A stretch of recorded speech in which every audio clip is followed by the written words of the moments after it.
Bismillahirrahmanirrahim. Ən sərfəli ticarət və alış-veriş hansıdır? İnsanın əsas sərmayəsi və ən qiymətli malı onun canıdır. İnsanın öz canını ilahi hədəf və məqsədlər uğrunda sərf etməsinin nəticəsi isə şəhadətdir. Ölüm hamı üçün var. Əgər biz Allah yolunda ölsək, maddi və zahiri meyarlarla da bir şey itirməmişik. Çünki elə ya da belə ölüm bizim hamımızın labüd alın yazısıdır. Yolun sonunda hamımızı ölüm gözləyir.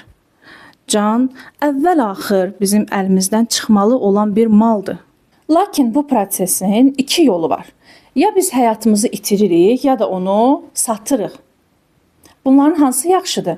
Bu malı Allah yolunda verənlər, onu satıb əvəzində bir şey alanlardır.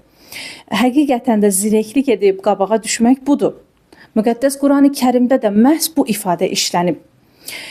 Etdiyiniz bu alverə görə şad olun. Budur ən böyük uğur və qurtuluş. Quran ayəsini açıqlamada oxuyun.